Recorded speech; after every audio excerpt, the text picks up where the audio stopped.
Unfortunately, you know the first and last one, and because of that concern, our government has sent us over here and various delegations comprising of all party members of parliament to different parts of the world, so that the world knows the threat which India has been facing from last so many years.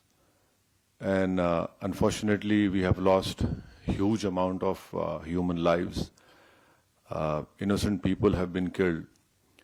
And the fact of the matter is that this problem emanates from Pakistan only. Unless and until Pakistan stops promoting, aiding, sponsoring all these terrorist groups, this issue will not go away. And India has exercised utmost restraint in dealing with this problem. I don't want to reiterate what the head of my delegation, my honorable good friend Jay Panda, has said. But please understand that India has exercised utmost restraint. Even after the Pahalgam attack which took place, in which 26 tourists have lost their lives. And please, understand the enormity of this massacre which took place. A girl which got married 6 days ago, on the 7th day she becomes a widow. A girl which got married 2 months ago, she becomes a widow. India has all the wherewithal, and inshallah we have all the means to ensure the safety of not only the Indians, but anyone who lives in India. Because if you see on the 9th or 10th of May, when Pakistan unleashed whatever it had, no amount of damage happened in the mainland India. Yes, in the Poonch area, we know what has happened. But the air defense system, what has been said by the government in the media is that all our technology, all our warfare was able to stop whatever was thrown from a failed state like Pakistan. You're absolutely right, a bomb blast took place in Rameshwaram. Those culprits have been caught. And let me also remind you that the 26/11 incident which took place in Mumbai, Ajmal Kasab was caught. Ajmal Kasab was given all the due process of the law, wherein Ajmal Kasab went through all the legal process of our country, and ultimately the court gave him the punishment. Even after that, the Indian investigators gave all the evidences which was required to the Pakistani government. They had given proofs, audio recordings. And can you believe at that time when this 26/11 incident took place, the Pakistan foreign minister was in India. So this is a state which is not at all connected. It is not at all concerned about the safety and what the message that goes out. But unfortunately, because of Pakistan's intransigence, that trial didn't go further up. But when Bahrain was heading the FATF committee and Pakistan was put in the grey list, that trial proceeded. And after that, Pakistan came out of grey list, and unfortunately those people were convicted only in money laundering, not in terrorist charges. And there was a UN designated terrorist called Zakiur Rahman Lakhvi. I don't know where in the world the prison system is such that Mr. Zakiur Rahman is a designated terrorist, and by being in prison, his wife gives birth to a child. Now this is what Pakistan's legal system or the support of the state is concerned.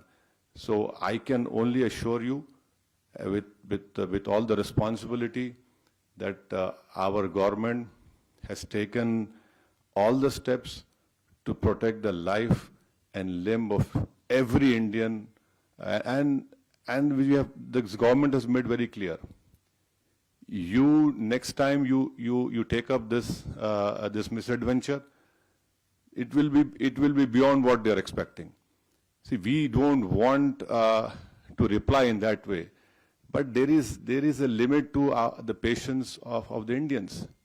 You cannot go on and come into India and kill people. You cannot place bombs. The first terrorist suicide bomb took place in front of Jammu Kashmir Assembly. And you had Uri, Pulwama, and last year in July, terrorists had went and shot these Hindu pilgrims who were going that particular bus. 7 people were killed. So now I think there is unanimity in our country, irrespective of whatever political affiliations we belong to. Yes, we have our political differences, but when it comes to the integrity of our country, it is high time that the neighboring country understands. And I would hope and request that the Bahraini government would help us in bringing back Pakistan in grey list of FATF. Because this money has been used to support those terrorists. And I'm sure our chairman, my friend Jay Panda must have told you that when we had bombed those 9 terrorist sites, especially Bahawalpur of LET, how is it that a designated terrorist is offering namaz-e-janazah of those people? I mean, there is a limit to this shamelessness. So you can be rest assured, and your family is our family. We understand your concern, but inshallah, hopefully, we will see the end of this menace very soon. മുഖ്യമന്ത്രിയും പരിവാരങ്ങളും കേരളം ഒട്ടാകെ നടന്ന് കഴിഞ്ഞ 9 വർഷത്തെ ഭരണവാർഷികം ആഘോഷിക്കുകയാണ്. ആട്ടവും പാട്ടുമായി ഓരോ ജില്ലയിലും പരിപാടികളും നടത്തുന്നു. എന്നാൽ എന്തിനാണ് യഥാർത്ഥത്തിൽ ഈ ആഘോഷം? കേരളത്തിന് നഷ്ടപ്പെട്ട 9 വർഷത്തെയാണ് ജനങ്ങളുടെ നികുതി പണം ധൂർത്തഴിച്ച് പിണറായി സർക്കാർ ആഘോഷിക്കുന്നത്. കേരള ജനതയുടെ ദുരിതങ്ങളെ, കണ്ണീരിനെ, നിസ്സഹായതയാണ് സംസ്ഥാന സർക്കാർ ആഘോഷമാക്കുന്നത്. ലക്ഷക്കണക്കിന് കോടി രൂപയുടെ കടം കേരളത്തെ ഈ സർക്കാർ കടക്കെണിയിലാഴ്ത്തി. ഓരോ കേരളീയനും ഇന്ന് ലക്ഷക്കണക്കിന് രൂപയുടെ കടക്കാരനാണ്. മാസം തോറും കൂടുതൽ കടമെടുത്ത് സംസ്ഥാനത്തെ ഈ സർക്കാർ പാപ്പരാക്കുന്നു. എന്നിട്ടോ ആരോഗ്യരംഗത്തെ മുന്നണി പോരാളികളായ ആശാവർക്കർമാർക്കും ശമ്പളം കൊടുക്കുവാൻ പോലും കാശില്ല. പാവപ്പെട്ടവരുടെ വയറ്റത്തടിക്കുന്ന ഈ ഭരണം എന്തിനാണ് ആഘോഷിക്കുന്നത്? ആകാശത്തോളം വിലക്കയറ്റം. കഴിഞ്ഞ 9 വർഷത്തിനിടെ രാജ്യത്ത് ഏറ്റവും കൂടുതൽ വിലക്കയറ്റമുള്ള സംസ്ഥാനമായി കേരളം മാറി. 6% കേരളത്തിലെ വിലക്കയറ്റത്തിന്റെ നിരക്ക്. അവശ്യ സാധനങ്ങൾക്കും ഇവിടെ തീവില.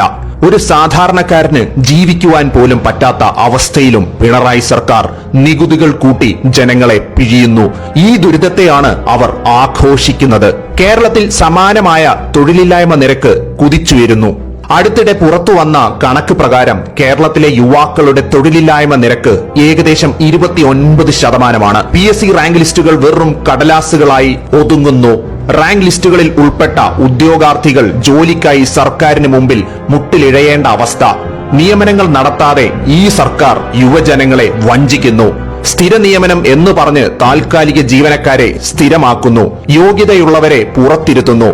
എന്നിട്ടും ഈ സർക്കാർ കണ്ണടയ്ക്കുന്നു. ഈ തൊഴിലില്ലായ്മയാണ് പിണറായി സർക്കാർ ആഘോഷിക്കുന്നത്.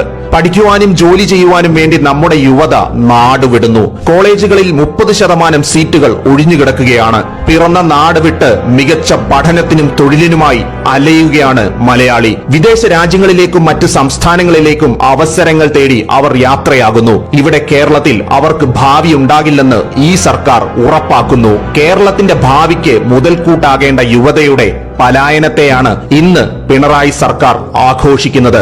എന്നാൽ കഴിഞ്ഞ 9 വർഷത്തെ ദുരിതപൂർണമായ ഭരണത്തിന്റെ പരാജയം മറച്ചുവെക്കുവാൻ, സ്വന്തമായി അവകാശപ്പെടുവാൻ നേട്ടങ്ങളൊന്നുമില്ലാത്തതിനാൽ പിണറായി സർക്കാർ ഇപ്പോൾ അടിച്ചുമാറ്റി അവരുടേതായി ഉയർത്തിക്കാട്ടുന്നത് കേന്ദ്ര പദ്ധതികൾ മാത്രമാണ്.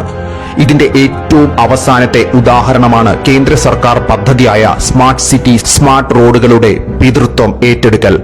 ഒരു നാണവുമില്ലാതെ 6 വരി പാതയുടെ ക്രെഡിറ്റ് ഏറ്റെടുക്കുവാനുള്ള ശ്രമം കേരള ജനത കണ്ടതാണ്. ഇതിനെല്ലാം അടിവരയിടുന്നതാണ് ലീഗ് MLA കുഞ്ഞാലിക്കുട്ടിയുടെ നിയമസഭയിലെ പ്രതികരണം. ആകെ ആ റോഡാണുള്ളത്, അത് ഗഡ്കരിന്റെ റോഡാ, ഇന്ത്യ ഒട്ടാകുള്ള റോഡാണ്. അത് നിങ്ങളതല്ല.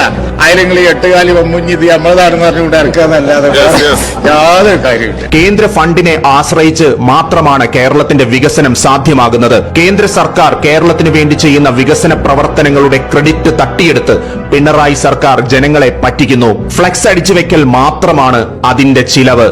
ചുരുക്കി പറഞ്ഞാൽ കേരള ജനതയ്ക്ക് നഷ്ടമായ 9 വർഷത്തെയാണ് പിണറായി സർക്കാർ ആഘോഷിക്കുന്നത്. ഈ ദുരിതത്തിലും അല്പം ആശ്വാസമായത് കേന്ദ്ര സർക്കാർ കേരളത്തിന് നൽകിയ ക്ഷേമ വികസന പദ്ധതികളാണ്. സമഗ്രമായ വികസനം കേരളത്തിലും സാധ്യമാകണം. മാറാത്തത് ഇനി മാറും.